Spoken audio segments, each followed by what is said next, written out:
Now we come on to what is to me one of the very worst DLCs that you can possibly get for Train Simulator. It's not the engines themselves, it's not the design of them. I mean, if we have a look at Nigel Gresley here, it's got some beautiful detail in it. It's the complete lack of any substance in this DLC. When you look back at the last two we did, both the last two, Castle Class and Rebuilt Like Pacific, were £12 each. This DLC is a whopping £18. It is not a cheap DLC. Unless, of course, you get it on sale. For that, this, what you're looking at in front of you right now, is what you get. 6 engines. No variations, no liveries, just the 6 engines. Yes, with a couple of Mark 1 coaches that go behind them, but they're available in lots of other packs anyway. And I find it such a shame, because the A4s are arguably one of the most important engines ever, in terms of a class. You know, they certainly rival the Kings and the Castles, but there's not much LNER available for Train Simulator as it is, and this just doesn't scratch that itch. What this should be renamed into something like The Great Gathering, or A4 Preservation DLC, and certainly at half the price. So, okay, what do we get? We get 6 engines, and my first big problem is that because of the various liveries, there's not really much you can do with them. You know, doing scenarios, yes, you could have Mallard doing a sort of speed trial. You could have Bittern on the West Somerset Railway. You could have combinations like that. But with the exception of Dwight D. Eisenhower and South Africa, who both sport the rather nice late BR tender, there's nothing you can actually use in service. And I just don't like it. So, let's go through the engines individually, because they are, as you can see, they're beautifully modelled. And yeah, let's go through individually. I'll tell you the sort of differences between them. Okay, now we'll start with Bittern. Bittern's engine I've ridden behind quite a lot of times on the Watercress line. It's beautifully modelled. I mean, the detail in it is absolutely fantastic. It's, you know, you can't really fault the actual modelling of this at all. It's very, very high quality. I would have liked to have seen some, I don't know, more traditional coaches behind this. Again, you know, I mean, you've got to look at, especially when you come to things like this, you've got to look at the fact this is the preservation example, so yeah, a rake of 7 Mark 1s is about as close as you can get. These are the coaches that come with the pack, by the way. And even these are quite good Mark 1s. Yeah, so anyway, this is Bittern in its beautiful LNER livery. Again, number one is I find it a shame that even though they've only done 6 engines, it's a shame they didn't have them all in different liveries rather than just the standard one it came with. So this is Bittern. And a quick transformation, and we're with Dominion of Canada.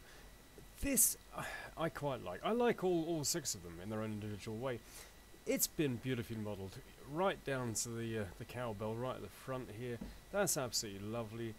It's got a beautiful, beautiful livery, very authentic, and I mean, look at the detail in this. You know, somebody has spent a long time actually modelling this, and I can't fault the models themselves. I really can't. It's absolutely stunning to see. You know, right down to little tiny details like this. It's beautiful, absolutely beautiful. We have 6 008 Dwight D. Eisenhower. Absolutely gorgeous livery on this. This is one of the few that I've actually used in a scenario, and it matches the coaches so well with this. It's absolutely glorious. I love this particular engine, the modelling of it, the livery of it, and yeah, I mean, you could say, but you know, it's the other ones, the LNER ones, they're just in their preserved liveries the same as this. Yeah, but this is what I want to see. This is really what I want to see. Something I actually use in authentic scenarios rather than just a fake one. So, yeah, I mean, you know, individual details, the shed plate in the front there, the A4 logo, very, very clean detail on this. Very, very clean detail. Now, Mallard is possibly the best one to show the level of detail they're on to.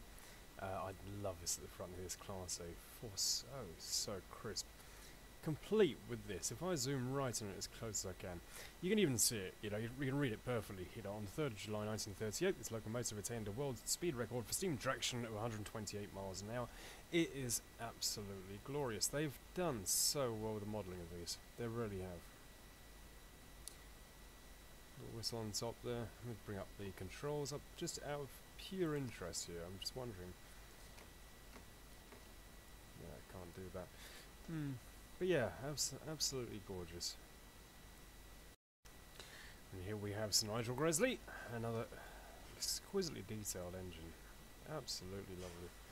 And the where we have mallards, this one here says, we'll zoom right in.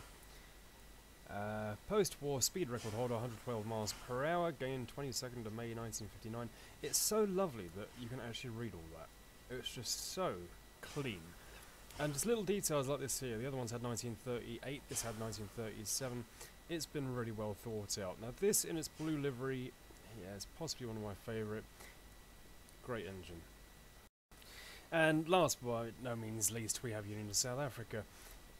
One of my favourite features on this is where it says Haymarket at the front. I think that's so lovely.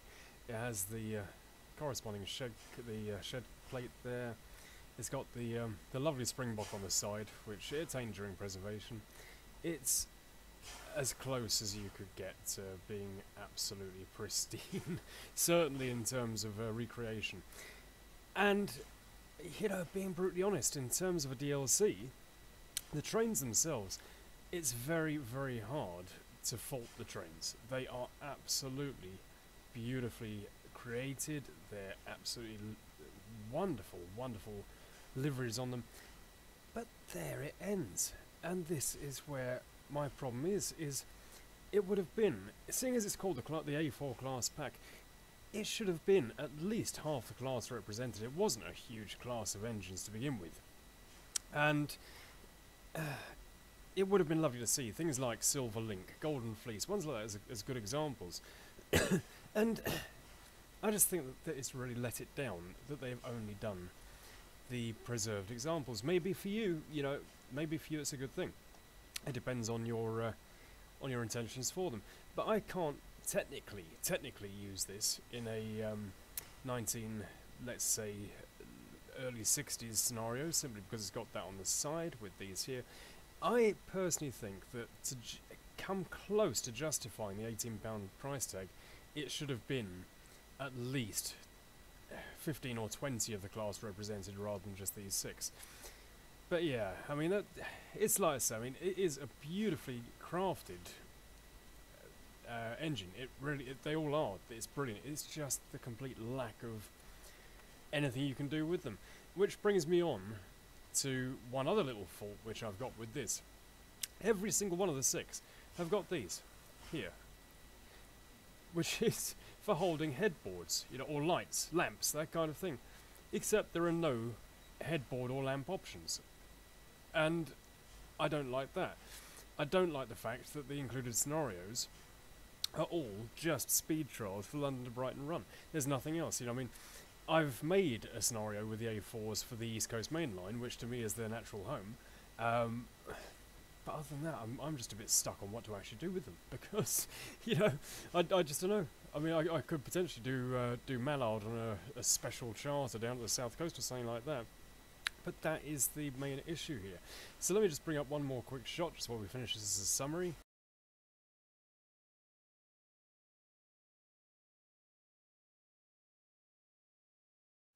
Now, have you ever seen a double-headed A4? Well, you have now. And it's quite nice, the little scenarios you can create with these, because these are 2 very powerful engines, very, very powerful engines. But there's, I don't know, you know, I mean, what I'm trying to do is just show you what the pack comes with before you decide to spend money on it.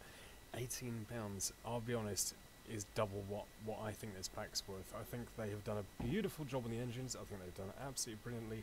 But I think it should have been a lot more A4s included for that price. A lot more. If it was £9.99, then I could sort of justify. I got this on sale quite a long time ago. I think the scenarios that they've included are very lackluster. It just needed something else for that price. But yeah, anyway guys, that's the A4 pack. There's not really much else to say about it, because there's no headboards, there's no lights, it's just, you've seen the pack. So anyway, let me know in the comments. I'll be interested to know what you think of this pack. Am I wrong in thinking that it needs more? Do you think it's good value? Anyway, I'll see you for the next one.